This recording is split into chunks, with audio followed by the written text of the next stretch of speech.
for the box to make sure I could see all of you.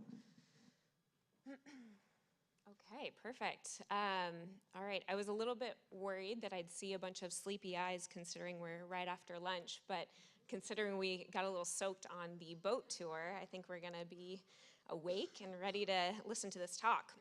All right, so it is my privilege to talk about the work that my team at Jacobs is doing with the Port Authority of Guam for their Clean Ports program. Yesterday, the EPA gave a presentation on the Clean Ports program, so I won't go into depth about that, but for any of you who weren't there, Clean Ports program is an EPA grant project, and it's meant to fund air pollution reduction measures, as well as fund planning and infrastructure, procurement and upgrades for ports across the US and its territories. And in 2025, the Port Authority was awarded a Clean Ports program, and that was really the funding catalyst that the Port Authority needed to not only understand, but also address their emissions that are produced at the port, and then also begin to prepare for some of the climate challenges that are coming our way, to build a resiliency plan and a workforce development plan. And so this is really a pretty comprehensive package of work that we're doing to plan for the future and climate challenges. Oh, and I will also say, sorry, I'm gonna go back real quick to avoid distracting you. So on your programs, you probably see Emily Sanders' name. So she is my technical counterpart on this project. As was mentioned, I'm a material scientist and waste management expert, and so she is my emissions expert. She is the technical guru on this project, and she leads our technical team. I am the lowly project manager, but she's allowed me to speak on the project today. All right, so this is a chronological delivery of this work that we're building for the Port Authority. And essentially, it begins with the blue portions, which are the preparation. The red is the meat of this project. And then all supported by community engagement throughout this entire program. It's a 2-year project and has been mentioned multiple times throughout this conference. We really can't do anything without the partnerships and the support from the port user group tenants. And so that's why community engagement is such a key piece of this entire project. And I'll say that I'm gonna walk through where we are now and where we're going as well. So the gray boxes there, the Quality Assurance Program Plan, or QAP, it's a funny name for it, and the Maritime Summit. So we've completed these portions. The Quality Assurance Project Plan, that is an EPA requirement, but what it does is it establishes the baseline, establishes the outline for how we're going to collect data, how we're going to ensure that that data is comprehensive and it's accurate and it's representative of the port's operations and activities. And so we're going through an entire quality assurance and quality control procedure to make sure that that data is fit to inform future activities. And then the Maritime Summit, which was held here in Guam back in the fall, and I met many of you at that conference. One of the greatest takeaways from that Maritime Resilience and Innovation Summit was building those partnerships. We had representatives from various organizations on Guam who spoke and attended, and it allowed us to get the leadership members of those organizations who we'll be in contact with throughout this program, and so that we can work on collaboration and partnerships with those various entities. All right, and then the gold. So this is where we are working now. This is our current space that we're developing as we speak. So one of the reasons Emily isn't here is she's busy finalizing the emissions inventory, and so I had to keep her to the desk. And so that is the baseline emissions inventory that we're developing. This is a really key portion of this project because we can't manage what we don't measure, and so we really need that comprehensive baseline of data in order to inform the other components of the project. We're also currently working on the net zero strategies, so that's developing the strategies that are feasible for the port to implement and that complement their operations. And then workforce development we're working on with our partners at WSP. And that's making sure that as we're looking at exploring new solutions, new operations, or making sure that the operations are efficient and growing the operations and the economy at the port, that the workforce is also supported in that process. And then the resilience strategy. So that's really focused on what are the resilience measures that we need to put in place to prepare for the future. So it's somewhat of a risk assessment for the port as well. And then finally, the implementation plan. That is that's developing concrete actions, timelines, and cost analyses that will support the port as they want to move from the planning stage into the implementation phase after this project is complete. And then, as I mentioned, community engagement is really a central focus of this entire project. We are looking at near-term and long-term pathways for the port because we understand that the port is not going to be able to change overnight. The port has critical operations that have to continue as we look at the infrastructure modernization portion of this project. And so we understand that a lot of this is a long-term objective. There are some short-term measures that we can look at as well, but we're looking at sort of that near-term, mid-term, and long-term strategies. All right. So the baseline emissions inventory is going to be built off of Scope 1, 2, and 3 emissions. And so for anyone who's not in the climate world, I'll kind of briefly explain that. So Scope 1 emissions, these are the direct emissions of the port. So this is the fuel that goes into their vehicles, that goes into equipment, and into their facilities. So these are the things that the port directly controls. Scope 2 emissions, this is the electricity usage. So this is the carbon intensity of the electrical grid on Guam, as well as how the Port Authority is using and how the port as a whole is using that electricity. And then finally, Scope 3 emissions at the top. So that's where we expand that outlook and we look at the tenants, the upstream sources of emissions, and the things that are out of the port's direct control. And these are all greenhouse gas emissions. Scope 1 and 2 we looked at in 2024, so we built out a Scope 1 and 2 emissions inventory for the Port Authority in 2024. We are updating that, and now we're including that Scope 3 emissions inventory as well. And I feel like something else I wanted to say here, but we'll keep going. Oh yes, that's right. So what I was going to say here is I wrote in my notes, I wanted to warn you about the table I'm about to show, because I hate it when a presenter puts a really complicated table on the screen, because all you're going to be focused on is trying to interpret that table. So I'm going to tell you not to, and I know that you will, but I've covered myself. So I've told you not to. So now we'll move forward. All right, so the reason I wanted to show this table, was to, not fall off the block, was to talk about the fact that we're doing Scope 1, 2, and 3 emissions inventory, but we're also looking at criteria air pollutants and mobile source air toxins as part of this inventory as well. And so the team went through what are the biggest emission sources that influences the port operations and activities? What are these sources that the port should care about and should prioritize as part of this project? As you might imagine, that Scope 3 inventory, because we're looking at all the upstream sources, we're looking at tenant operations that are outside of the port's control, that is a big task. And when I say big, it is a really big task. And so in order to do something that's cost-effective and feasible as part of this project, we're slimming it down to only those sources and emissions that the port can and should be concerned with, essentially. And so this isn't all possible Scope 3 emissions. That would take far too long and cost way too much. This is really those priority air emission sources and toxins as well. So that was part of the analysis, is going through what was going to be in our parameters for assessment. And then the output of this baseline emissions inventory is going to be a look at it's going to be a quantified baseline emissions inventory that will show what are the sources that contribute the most to the port's overall emissions. It's also going to help prioritize, not just for Port Authority, but for tenants, set priorities for this project, and then also identify the hot spots where we see the most emissions. That's the output for this project. One of the most important steps was to establish the boundary.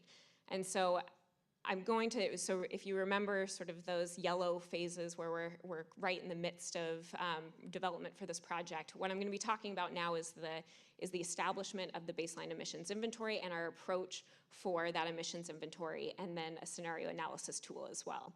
So as part of our first step, we wanted to establish that boundary for the port. And so this is a map of the port here. And it was very critical to understand exactly how far off of the breakwater we wanted to include in our emissions inventory, what of the port property, and who are the tenants that would be included in this emissions inventory as well. So that was one of the first stages, is just establishing that boundary. There's a lot of emissions that matter in terms of context on Guam, but it's really key that we really focused on the Port of Guam's scope and established that boundary. And then the next step is we needed to engage with the tenants. As I mentioned, this is a Scope 3 emissions inventory, and so we needed to make contact with the port user group tenants and start to gather their data. And so as a first step, about a few months out from our in-person trip to Guam, we issued a digital request for information. And so this not only informed the tenants about this project and the purpose for the project, but it gave them idea of what type of data we plan to collect. And so we issued that digital request for information. And I will say that we only got a few responses, and we sort of anticipated that because we're asking for a lot of data here, and it's a pretty big effort. But one of the goals of this was just to let them know that this is coming and to establish that criteria for what we're looking for. The sort of side benefit is that the data that we did receive from the tenants helped inform us of what format this information was going to be in from the other tenants and what data was available to these tenants. So it was informative for us. We wanted it to be informative for the tenants as well and really build up to that in-person data collection process. Simultaneously, as we issued the digital request for information, we also looked at the master plan for the Port Authority. We compared to the previous emissions inventory, and we really informed ourselves on what public information was there on the port's and tenants' activities and operations, because we were able to form assumptions from that online public information that we could then validate at a later stage. So we went through that preliminary effort, issuing the digital request for information and doing our homework, reading the documentation. And then we came out to Guam a few months later, and we actually interviewed tenants. And so what this process looked like is we worked with the port authorities to schedule meetings, and we had one-on-one discussions with the tenants and their representatives. And we literally went line by line through the asset information and the emissions information that we'd acquired so far to confirm that. We validated assumptions with them at this stage. So we had discussions where we said, we believe that this is the amount of time this piece of equipment is operating. Does that sound correct? And so we could get real-time information back from these tenants. We also asked them about their future growth plans as well, because part of this emissions inventory includes projections about what emissions will look like in the future for the Port of Guam. And so we wanted to understand, what equipment were they planning to procure in the future, because that will influence those projections. Another component is we asked about some strategies. There are some tenants who have already started to implement some strategies for efficiency purposes or emissions reductions. So we wanted to ask how that was going and get some real-time feedback about, what were the challenges, what were some of the barriers, and then also just ask their opinion about strategies in general for the Port Authority of Guam. Partnership is key in this project. I've said that several times, but it's really important that we get buy-in from the port user group tenants on any strategies that we propose for the port. And so this is sort of that first step of starting to engage the community at the port and understand what their needs are, their concerns, and compile that information. And so what we got from this was we got a baseline emissions inventory. We got all the data that we needed to pass our comprehensive completeness checks. So we had about 70% of the tenants that either interviewed with us or provided us the information we needed. And the biggest achievement is that 70%, those are the biggest, those are the tenants that have the largest operations at the port. And so, we really did get a fairly comprehensive baseline for the emissions inventory from this process. Baseline emissions inventory, we also had a deeper understanding of the activities and operations that are occurring at the port, and we started that engagement process that I talked about. So later on, we're actually coming back out to Guam in October to have meetings and workshops with Port User Group and other partners on Guam as well. And so it's a lead up to other activities that we'll be doing throughout the project. All right, and I jumped ahead too far again, but that's okay. So the next step after we have that baseline emissions inventory is to help the strategic planning team for the port and their leadership, help them look at what strategies are available and be able to effectively compare strategies that's based on that data that we collected. And so we're developing what we're calling a scenario analysis tool. And this is a digital tool that our software engineers are creating, and that we feed in that baseline emissions inventory information and the projections. And then we also add information about the various scenarios and strategies that we're considering for the port. And these are the key priorities for this tool that we heard from the port. So they will use it for short and long-term planning, so understanding what activities they can implement today, what activities such as large capital projects they should plan for the future. Also communication. That EPA presentation yesterday talked about various funding opportunities and the importance of basing it on real data. So that's one of the uses of this tool, is importing the data that we've collected and having it spit out clear visuals and information that can be used for communication and grants, or forming partnerships, or continuing the conversation as they get towards implementation. And then finally, data-driven procurement and policy decisions. So as we're looking at what are the priorities for capital improvement projects or operational changes, hopefully this data will help inform that so they understand what will give the most bang for their buck. All right, and so this is, I'm going to show you some screenshots from the tool. I didn't know if we'd have the best internet capacity to be able to actually work through the tool. So this is the best secondary scenario. So this is essentially where we do step 1, 2, and 3. So make it really easy for the user to do inputs. So the step 1 is choosing the reference case scenario, and that is really based on military buildup at the port. Military buildup will inform procurement decisions. We'll also be able to look at strategies and see how military buildup will influence those strategies, which strategies will stay the same regardless of military buildup and which ones will be impacted.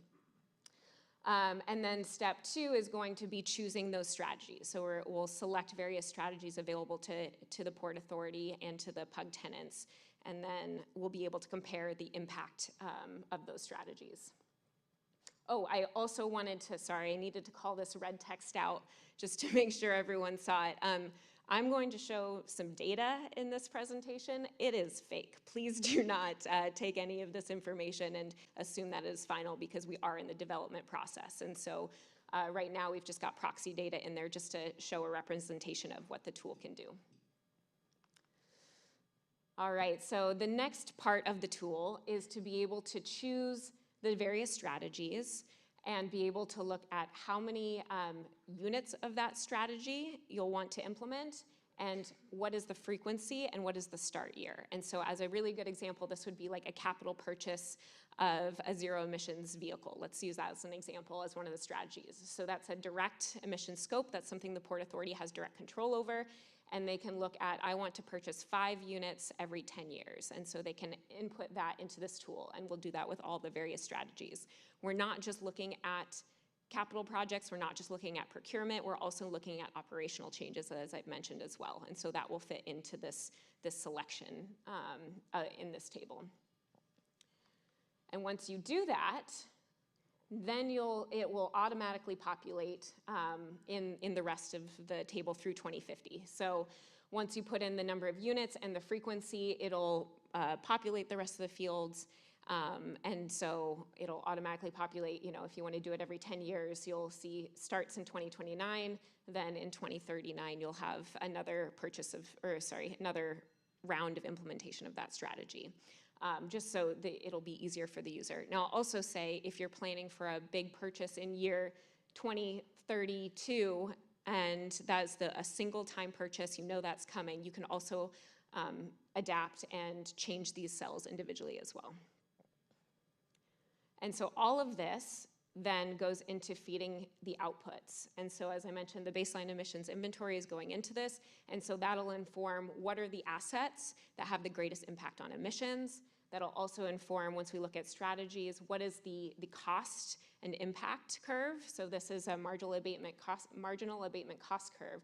And so we're looking at what is the abatement cost of this strategy on the y-axis, and then what is the potential in terms of tons of carbon dioxide emissions equivalent per year on the x-axis. And so you can see a few example strategies here. We've got operational changes that actually save costs, so they're going into the negative. And then we've got the big purchases that have a big impact in terms of CO2 emission savings, such as electric forklifts and electric trucks, but as you know, they're very expensive. So we'll be able to do that cost-benefit analysis as part of this tool.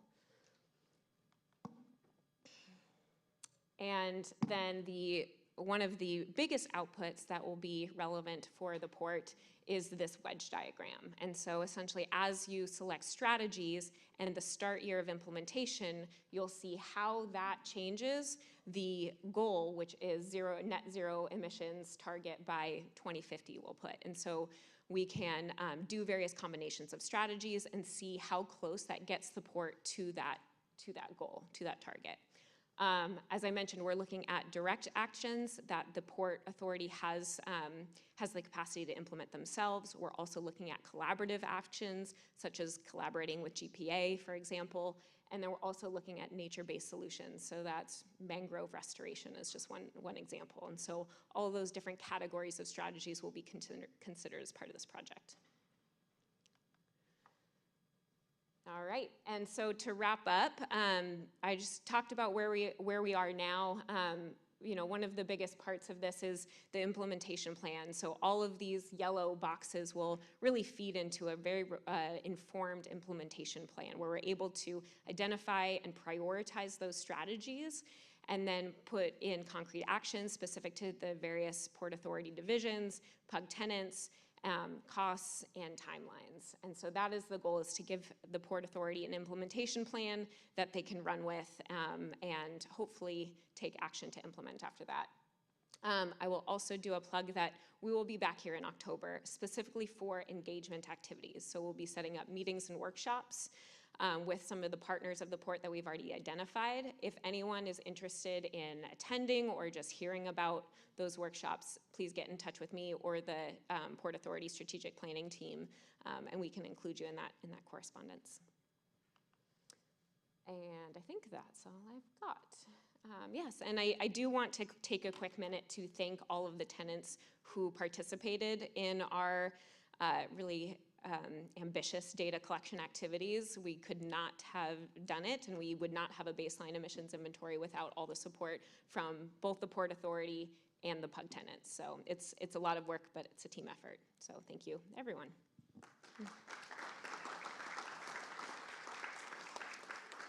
Can we take questions?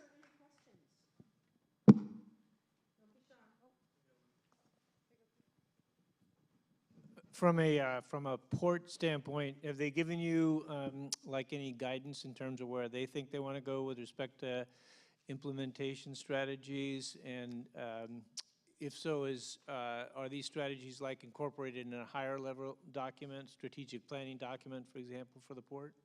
Yes, absolutely. So, I mean, part of it is synthesizing our strategies with master planning that the port already has in place. But then as we're proposing various strategies that our ports and maritime and our climate technologists they know are feasible for the port.